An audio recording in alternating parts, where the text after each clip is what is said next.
everyone, I am Mecha42, your favorite YouTube harpy. We have a little more on the Bill and Ted story that we were talking about last night.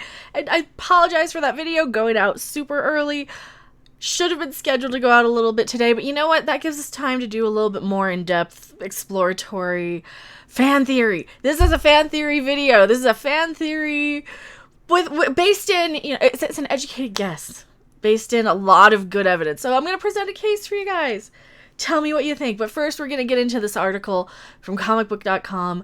It has been 28 years since Keanu Reeves and Alex Winter appeared on the big screen as Bill and Ted, but the two are finally reuniting for next year's Bill and Ted Face the Music. One of the film's writers, Ed Solomon, who also penned Bill and Ted's Excellent Adventure and Bogus Journey, recently took to Twitter to share photos of the upcoming film's newest cast members. Samara Weaving has been cast as Thea Preston, Bill's daughter, and Bridget Lundy Payne will be playing Billy Logan, Ted's daughter. Weaving is best known for starring in Netflix's The Babysitter and appearing in the series SMILF. I don't know how to pronounce that. Lundy Payne is one of the stars of Netflix's Atypical and was featured in last year's film Action Point. So we've seen these photos. We've definitely seen these photos, and here's a little better. We've already seen these. I have no problem with this. Like I said, and I'll link that video in the description below. They never specified if they were sons or daughters. They never specified. They were kind of dressed like boys, but they never specified that they were sons and daughters. They never said these are our sons. So this is said, hey, this is little Bill. This is little Ted. So please don't call woke stuff on this yet. We don't know yet. We don't know the whole story yet. There is more. There is more.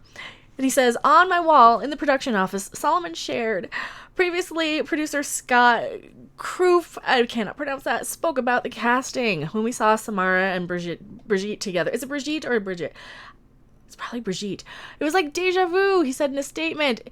It was exactly the way we felt when we first saw Keanu and Alex. That's the type of stuff I want to hear. That is the type of stuff I want to hear. We are so thrilled to have this funny and unique pair join the Bill and Ted team. Many fans commented on Solomon's post, clearly excited to see the cast additions.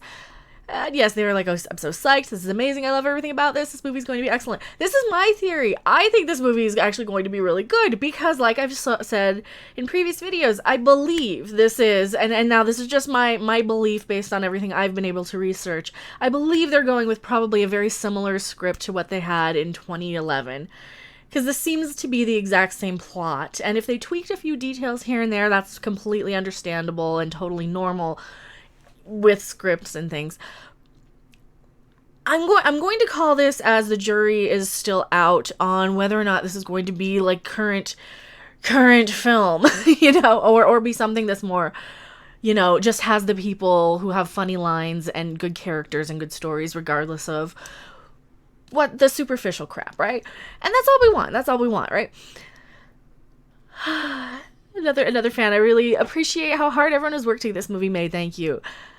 You can read the film's official synopsis below, which we've talked about a little, but I'm going to read it again. Following 1989's Bill and Ted's Excellent Adventure and 1991's Bill and Ted's Bogus Journey, the stakes are higher than ever for William Bill S. Preston Esquire, Alex Winter, and Ted Theodore Logan, Keanu Reeves, yet to fulfill their rock and roll destiny. The now middle-aged best friends set out on a new adventure when a visitor from the future warns them that only their song can save life as we know it and bring harmony to the universe.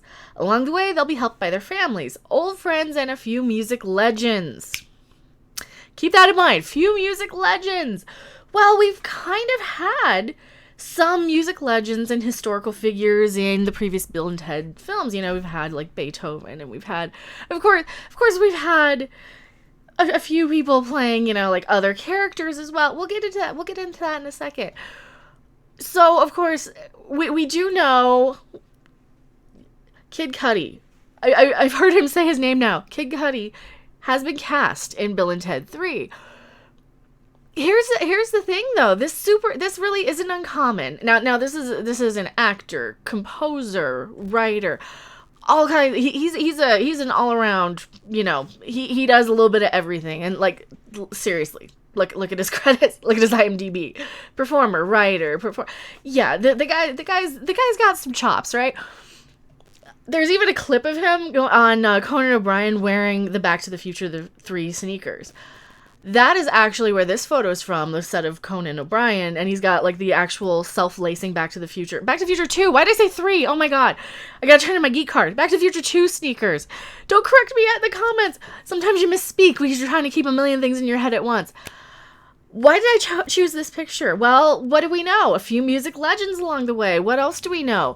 In previous Bill and Ted movies, we've had musicians like Jane Wiedlin play not herself, and she played Joan of Arc. But what do we know Jane Wiedlin from? Well, I remember her from, of course, The Go-Go's. You know, little clue. Yeah, she's another one who's like an all-around. She can act, she can sing, she's amazing. One of my personal role models. And yeah, personal role models. Yes, love her. She did not play herself though in this. Now, just let me take a second. Let me take a second to give you a little bit of my Bill and Ted. You already saw the thumbnail. You know where I'm going with this. When I was a kid, a huge Bill and Ted fan. Even got the black and red flying V. It wasn't nearly as cool as Keanu's Gibson. Who else was on my wall in 1992 as a kid? I was probably 13 when this photo was taken. It's not of me, but this is just my crap. On my crap. Certain music legend, guitar. Is it somebody that if you are a guitar player, you idolize? It's somebody if you're a guitar player you might idolize, and this is why I chose this photo, because I'm analyzing his facial structure. I'm analyzing his cheeks. I'm analyzing his bones. I'm analyzing his smile.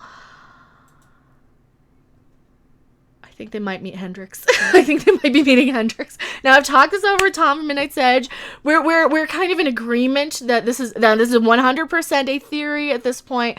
There's no news about this other than Kid Cudi is cast, and why can't I say his name? He is cast. I think they might, that part of this plot might be they have to go back and, you know, a few music legends. Who is more legendary than Jimi Hendrix, in my opinion. I mean, in my opinion, not saying I'm a bit of a fan of the Hendrix era of music, you know, and I'm not gonna pull the Migo off the wall just yet. But I don't know why I didn't think of this last night when I saw this news. This is just a fan theory, mind you. This is not an official anything. But I can see it. I can definitely see it. And if you look through some of his photos and some of his, and that's not. Yeah, I think the guy could play Hendrix. I think the guy could play Hendrix. That's who I would probably cast him as if I were casting. If I were trying to cast a Hendrix, I'd be like, okay, who? Oh God, now I see his chin now too. Oh man. I think maybe we might get Bill and Ted meets Hendrix. If I'm right on this, I'm going to be super excited. If not, I'm still super excited because it's Bill and Ted 3. But yeah, music legends. I mean, who else would they meet? But, you know, maybe like Jimmy Page, Eddie Van Halen, Jimi Hendrix, Eric Clapton. Especially you would think that if you have a time machine, you're going to go throughout time and visit all the greats. You know, I go to Woodstock. Oh, Lord. So that's one of my little theories, being of the era. I was like 10, 11, 12 when these movies came out. Yeah, 89, it was 10. 91, I was 12. That was what I was super into back then, was, you know, Hendrix, the guitar stuff. I still am. That was kind of our culture as musicians, right? As people who, I'm gonna kind of date myself a little bit, age myself here. There are so many, like, there were so many things and that we just don't do anymore. You know, God, when I was a kid, it was like go to record stores, go to pawn shops, buy guitars, you know, learn about all the musicians, learn about all the rock stars, and that's one of the musicians that I would learn about. You know, people like Hendrix or Jim Morrison or, you know, any of those people. So What do you guys think? Do you think I'm onto something? Do you think I'm just theorizing? Do you think I'm just being a bit of a fangirl? Because like I said, when I'm not calling Hollywood out on attacking fans or whatever, I am a huge fangirl of stuff. A lot of stuff. I just kind of like, yes, I want to know everything I can about these things. That's why I'm on YouTube talking about it. But tell me what you guys think in the comments section below. I am Mecha42, PO Box 1566, Loveland, Colorado 80539. I will see you guys on the next video, live stream, or wherever. Bye! Thanks for watching. If you liked it, make sure to hit that like button. And if you want to see more, don't forget to subscribe. See you in the next video. Bye!